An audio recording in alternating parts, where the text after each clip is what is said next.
सेठ हरभजन सिंह शहर के जाने माने रईस आदमी थे।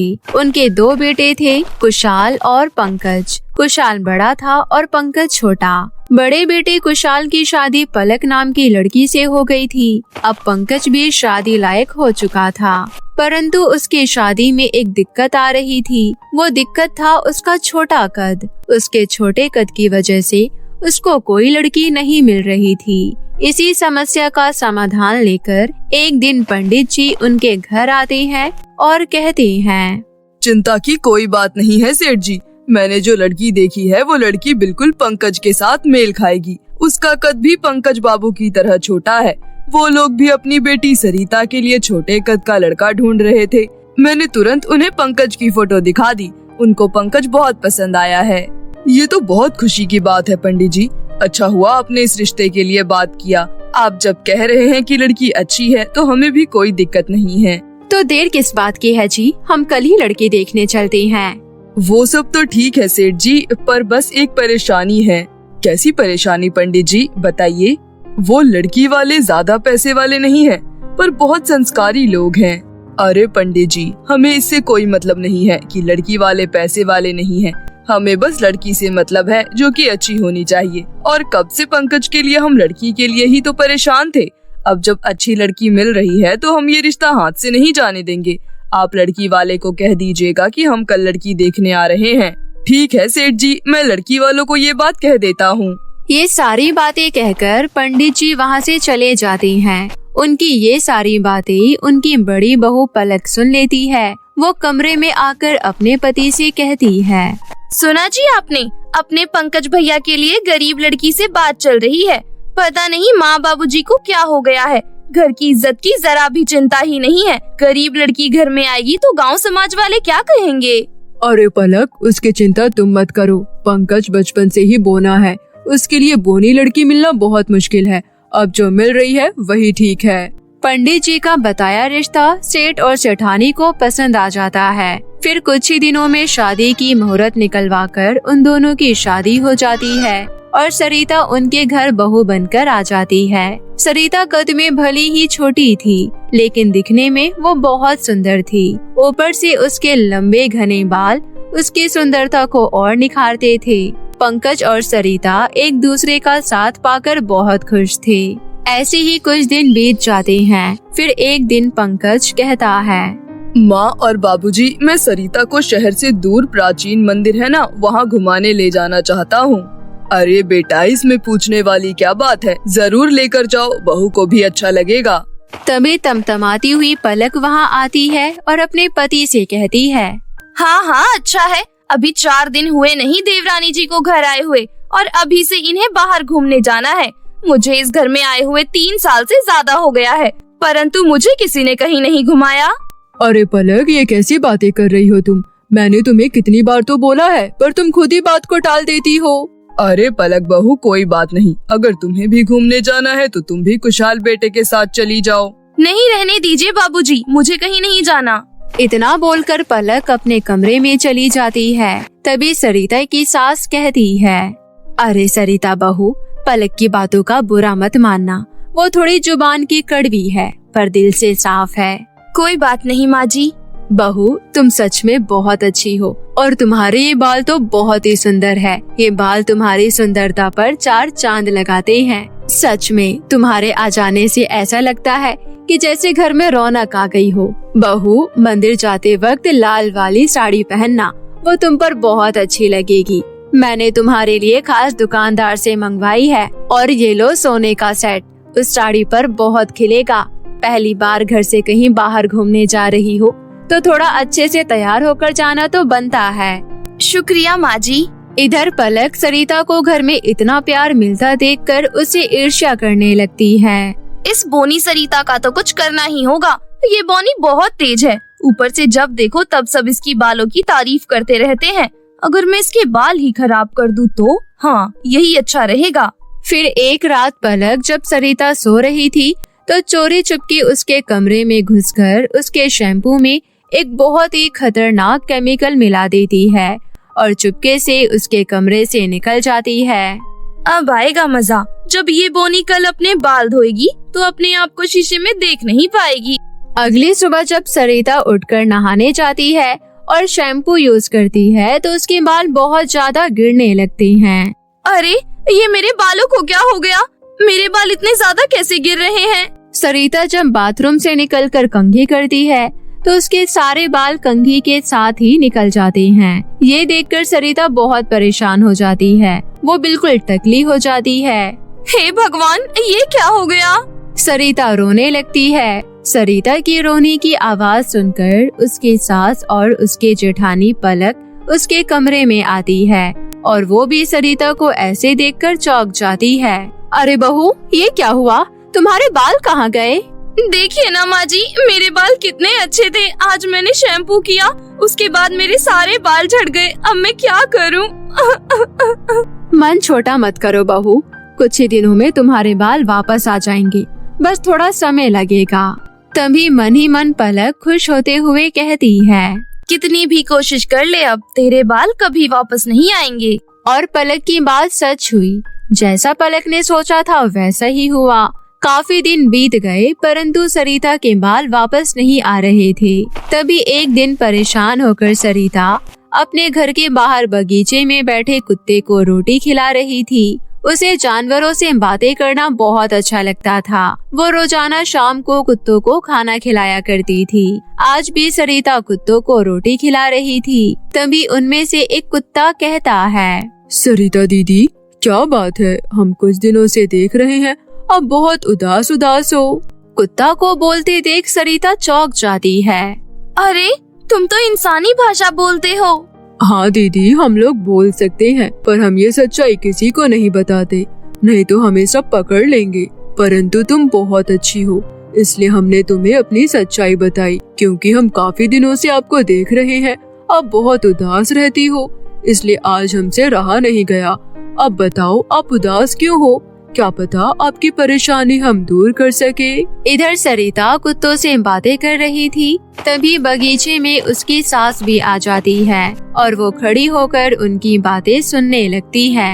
क्या बताऊं, जैसे कि तुम सबको भी पता है, मेरे बाल बहुत अच्छे थे। फिर एक दिन मैंने अपने बाल धोए, उस दिन के बाद से मेरे सारे बाल झड़ गए। अब वो वापस ही नहीं आ रहे हैं। मैं बिल्कुल गंजी हो गई हूँ। इस रूप में मुझे कहीं बाहर जाने में भी शर्म आती है, इसलिए मैं खुद को बहुत डिमोटिवेट महसूस करती हूँ। अरे बस इतनी सी बात, अपनी आंखें बंद करो और देखो मेरा जादू। कुत्ते के कहने पर सरिता अपनी आंखें बंद करती है और देखते ही देखते सरिता के सर पर बहुत ही प्यारे चांदी के बाल आ जाते हैं। उन चांदी के बालों में सरिता बहुत सुंदर लग रही थी। अब अपनी आंखें खोल लो और देखो तुम्हारे सर पर कितने सुंदर बाल आ गए हैं। सरिता अपने बालों को देखकर बहुत खुश होती है। अरे वाह, ये तो बहुत सुंदर है। तुम्हारा बहुत बहुत शुक्रिया प्यारे कुत्ते, तुमने मेरी बहुत बड़ी परेशानी दूर कर दी। शुक्रिया की कोई बात नहीं है दीदी, आपने हम जानवरों का बहुत ख्याल रखा है। अब ये तो सुनो कि आपके बाल खराब किसने किए थे? किसने किए थे? आपके बाल आपके जेठानी पलक ने ईर्ष्या की भावना से खराब किए थे। वो आपसे बहुत ही ईर्ष्या करती है, इसलिए उसने आपके साथ ये हरकत की है। क्या पलक भाभी ने ऐसा किया? मैं कभी सोच भी नहीं सकती थी कि वो मेरे साथ ऐसा कुछ कर सकती हैं। ये सुनकर मुझे बहुत दुख हो रहा है। तभी पीछे से उसकी सास कहती है, सरिता बहू, मैंने सब कुछ सुन लिया है। हम इंसानों से अच्छे तो ये जानवर है जो किसी की मदद के लिए हमेशा तैयार रहते हैं, अपनी वफादारी निभाते हैं।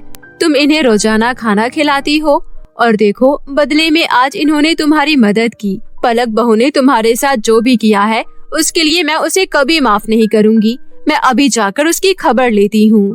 फिर सास घर के अंदर जाती है और सबको आवाज लगाकर बुलाती है और घर वालों को सारी बात बताती है। पलक, तुम इतना नीचे गिर जाओगी मैंने कभी नहीं सोचा था। तुम्हें किस चीज की कमी मिली है इस घर में जो तुम सरिता से ईर्ष्या करने लगी? अरे बल्कि तुम्हें तो सरिता के साथ अपनी छोटी बहन की तरह प्यार करना चाहिए था। वो तुम्हारा कितना ख्याल रखती है। पलक भाभी, अगर सरिता चाहती तो वो भी आपसे नफरत कर सकती थी। आपकी हाइट देखकर आपसे जल सकती थी, परंतु उसने ऐसा नहीं किया क्योंकि उसका मन साफ है। छोटी हाइट का तो मैं भी हूँ, तो क्या मैं ये समझूं कि आप मुझसे भी नफरत करती हैं? अगर ऐसा है तो मैं और सरिता इस घर में नहीं रहेंगे, ये घर छोड़कर चले जाएंगे। सबकी बातें सुनकर पलक को अपनी गलती का एहसास होता है और वो कहती है, नहीं नहीं, ऐसा मत कहिए देवर जी, मुझे माफ कर दीजिए। मैं ईर्ष्या में अंधी हो गई थी।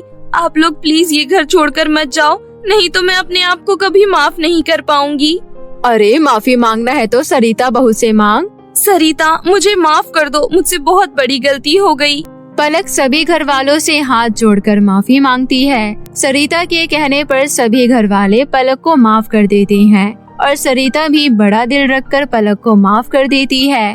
उस दिन के बाद से सभी कुशल पूर्वक एक साथ रहने लगते हैं। सोनपरी की जादुई छड़ी की चोरी। बहुत समय पहले किसी गांव में आरती अपनी सौतेली बहन चंपा के साथ रहती थी। उनके माता पिता को गुजरे 5 साल बीत चुके थे। दोनों एक टूटी फूटी झोपड़ी में अपना गुजारा कर रहे थे। आरती स्वभाव से बहुत ही नेक और दयालु थी, जबकि उसकी सौतेली बहन चंपा बहुत ही घमंडी और लालची थी। वो गांव में किसी से सीधे मुंह बात तक नहीं करती थी। वो अक्सर गांव में रहने वाली लड़कियों से छोटी छोटी बातों को लेकर लड़ाई झगड़ा किया करती थी। आरती अपनी सौतेली बहन चंपा को बहुत समझाती, लेकिन वो उसकी एक न सुनती, ना ही घर का कोई काम करने में उसकी मदद करती। ऐसे ही एक दिन, चंपा, सारा दिन भर अकेले काम करके मैं बहुत थक जाती हूँ। तुम घर के कामों में मेरी मदद क्यों नहीं करती? हाँ, नौकरानी वाले काम मुझसे नहीं होंगे, ऐसे काम तुझको ही शोभा देते हैं। हाँ। इतना कहकर चंपा आईने के सामने अपने बाल संवारने लगी। बेचारी आरती घर का सारा काम खत्म कर 2 पैसे कमाने के लिए दूसरों के घरों में साफ सफाई का काम करती। एक दिन की बात है, सोनपरी अपनी परी सखियों के साथ उसी गांव में घूमने पहुंची। वहां सुंदर बहता हुआ झरना देख सभी परियां वहीं रुक गई और झरने के नीचे नहाने लगी।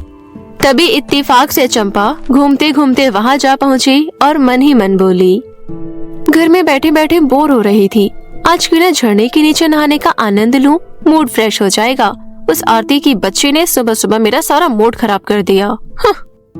लेकिन तभी परियों को झरने के नीचे नहाते देख चंपा घबराते हुए एक पेड़ के पीछे छुप गई और बोली, मैं कोई सपना तो नहीं देख रही, और ये तो परियां हैं। तभी आपस में परियां बात करने लगी। राजकुमारी सोनपरी, आज फिर से आप रानी परी को बिना बताए पृथ्वीलोक घूमने आ गई। अगर उन्हें पता चल गया तो बहुत गुस्सा होंगी, इसलिए जल्दी से यहाँ से चलते हैं। अरे अभी अभी तो आई हैं, इतनी जल्दी भी क्या है? वैसे भी रानी माँ को कुछ पता नहीं चलेगा, वो चंद्रलोक किसी काम से गई है, उन्हें आने में समय लगेगा। अब ये सब बातें छोड़ो और झरने में नहाने का आनंद लो। चंपा उनकी बातें बड़े ही ध्यान से सुन रही थी।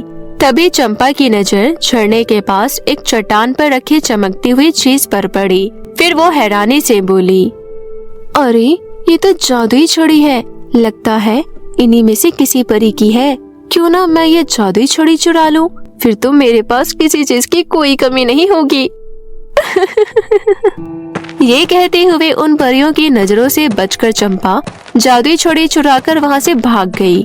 कुछ देर बाद जब सोनपरी अपनी सखियों के संग झरने से बाहर आई और चट्टान के पास अपनी जादुई छड़ी ना पाकर सोनपरी के होश उड़ गए।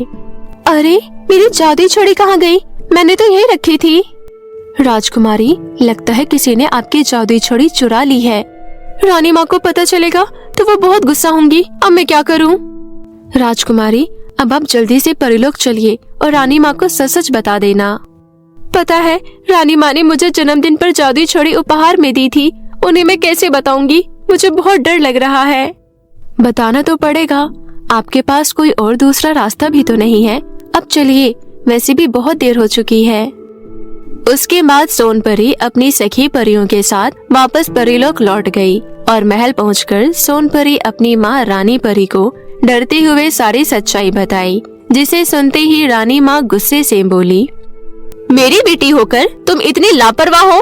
अगर जादुई छड़ी किसी गलत हाथों में लग गई तो बहुत बड़ी मुसीबत खड़ी हो जाएगी।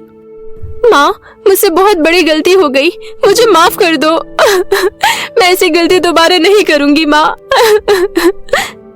अच्छा ठीक है, अब तुम रोना बंद करो, मैं तुम्हारी जादुई छड़ी का पता जल्दी लगा लूंगी। वहीं दूसरी ओर चंपा जादुई छड़ी लेकर खुशी खुशी अपने घर पहुंची। अब मैं इस जादुई छड़ी का इस्तेमाल कर अपनी मनपसंद चीजें प्रकट कर सकती हूँ। मैं सबसे पहले अपने लिए ढेर सारे फैशनेबल कपड़े, गहने और मेकअप का सामान मांग लेती हूँ।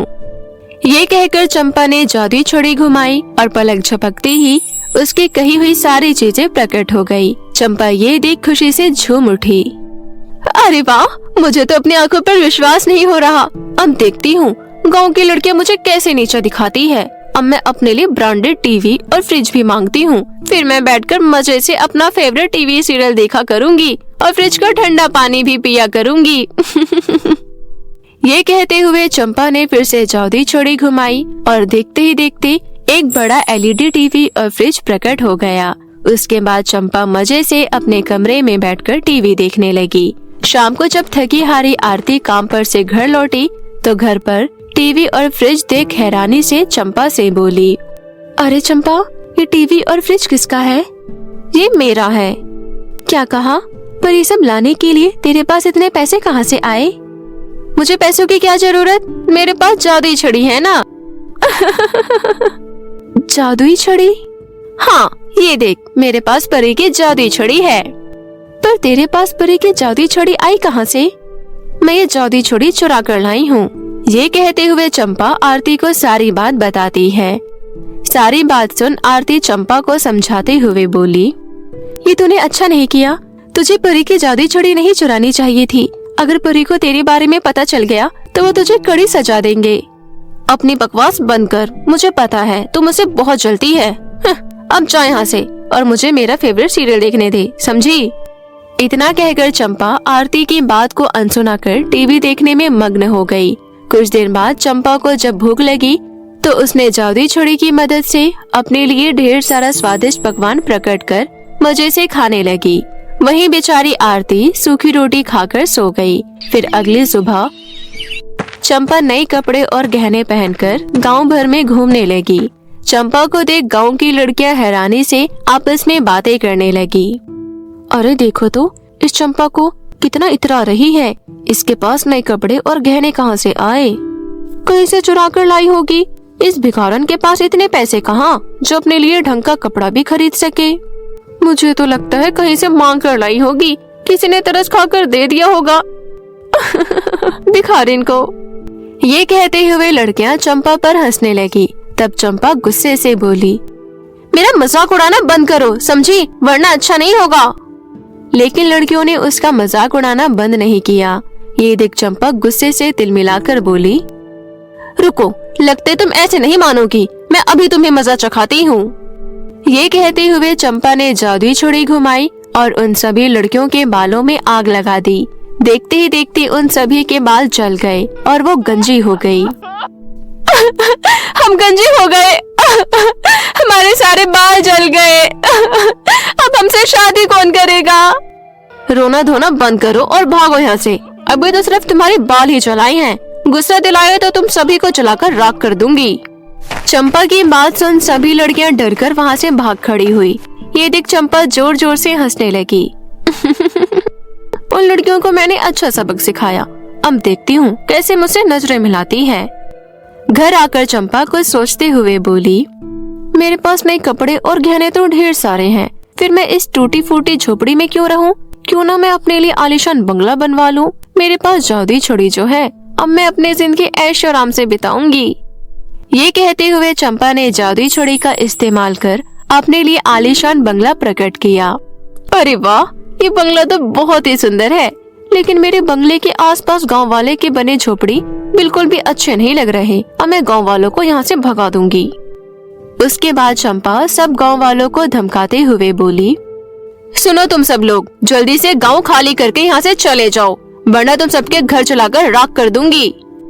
ये तुम क्या कह रही हो? कहीं तुम्हारा दिमाग तो नहीं खराब हो गया? मैं अपने आलीशान बंगले के आसपास तुम जैसे गरीब लोगों की झोपड़ियाँ बर्दाश्त नहीं कर सकती। हम अपना घर छोड़कर नहीं जाएंगे, समझी? घमंड में चोर चंपा को गांव वालों पर अत्याचार करते देख आरती गुस्से से बोली, चंपा तुम ये क्या कर रही हो? तुम होश में तो हो? तुम जादुई छड़ी का गलत इस्तेमाल कर रही हो। ज्यादा गांव वालों की तरफदारी मत कर, समझी? वरना तुझे भी गांव से बाहर कर दूंगी और तुम गांव वालों, लगता है तुम ऐसे नहीं मानोगे। इतना कहकर चंपा ने जादुई छड़ी का इस्तेमाल कर सभी घरों में आग लगा दी। अपने घरों को जलता हुआ देख सभी गांव वाले रोते हुए बोले, अरे करमचली, आखिर हमने तेरा क्या बिगाड़ा था जो तूने हमारे झोपड़ी में आग लगा दी। भगवान तुझे इसकी सजा जरूर देगा। चलो निकलो यहाँ से और जाकर जंगल में रहो। तुम लोगों को अभी मेरी शक्ति का अंदाजा नहीं है। मेरा बस चले तो मैं तुम सभी को जलाकर भस्म कर सकती हूँ। देखना चाहोगे? मेरे पास जादुई छड़ी है जिससे मैं जो चाहूँ वो कर सकती हूँ। चंपा के हाथों में जादुई छड़ी देख बेचारे सभी गांव वाले डर कर वहाँ से जाने लगे। तभी चंपा आरती से बोली, तू यहाँ खड़ी खड़ी मेरा मुंह क्या देख रही है? तुझे क्या अलग से कहना पड़ेगा? तू भी यहाँ से दफा हो जा, जंगल में जाकर अपने रहने की जगह ढूंढ ले। आरती दुखी होकर वहाँ से चली गई और एक पेड़ के नीचे बैठकर रोने लगी। तभी आसमान से सोनपरी अपनी रानी माँ के साथ उस गांव में आ पहुँची। झोपड़ियों में लगी आग को देखकर उन्हें बड़ी हैरानी हुई। तभी उन्हें पेड़ के नीचे रोते हुए आरती दिखाई दी। वो दोनों आरती के पास गई। आरती ने उन्हें सारी सच्चाई बताई। सच्चाई जान रानी परी गुस्से से बोली, उस लड़की की इतनी हिम्मत, उसने मेरी बेटी की जादुई छड़ी चुराई और छड़ी का गलत इस्तेमाल कर रही है। उसे इसकी सजा जरूर मिलेगी। ये कहकर रानी परी अपनी बेटी सोनपरी को लेकर चंपा के आलीशान बंगले में जा पहुंची और अपनी जादुई शक्तियों से चंपा को बंदी बना लिया। ये देख चंपा गिड़गिड़ाने लगी, मुझे छोड़ दो, मुझसे गलती हो गई। तुम अपनी जादुई छड़ी वापस ले लो, पर मुझे छोड़ दो। रानी परी ने चंपा से सब कुछ छीन लिया। उसके बाद रानी परी ने अपनी जादुई छड़ी घुमाई और गांव वालों की जलती हुई झोपड़ियों को सुंदर घरों में बदल दिया। ये देख सभी गांव वाले रानी परी का धन्यवाद करने लगे। फिर चंपा को देख सभी गांव वाले गुस्से से फूट पड़े। परी जी, आप इस दुष्ट को कड़ी से कड़ी सजा देना, इसने हमें घर से बेघर कर दिया था। ये कहते हुए सभी गांव वाले चंपा को भला बुरा कहने लगे। लेकिन तभी चंपा की सौतेली बहन आरती बोली, माना कि मेरी बहन ने सभी गांव वालों के साथ बहुत बुरा किया, लेकिन मेरी बहन को माफ कर दो रानी परी जी। आखिर जैसी भी है मेरी बहन है। मैं अपनी बहन की तरफ से आपसे माफी मांगती हूँ। देखा दुष्ट लड़की, जिस बहन के साथ तुमने इतना गलत व्यवहार किया वही तुम्हारे लिए विनती कर रही है। चंपा को अपने किए पर बहुत पछतावा हुआ। फिर उसने सभी से माफी मांगी। उसके बाद रानी परी अपनी बेटी सोनपरी के साथ वापस परीलोक लौट गई। अब चंपा का स्वभाव बिल्कुल ही बदल गया। वो घर के कामों में बहन आरती की मदद करने लगी। इस तरह सब कुछ ठीक हो गया। अब दोनों बहनें हंसी खुशी प्यार से मिलजुल कर रहने लगी।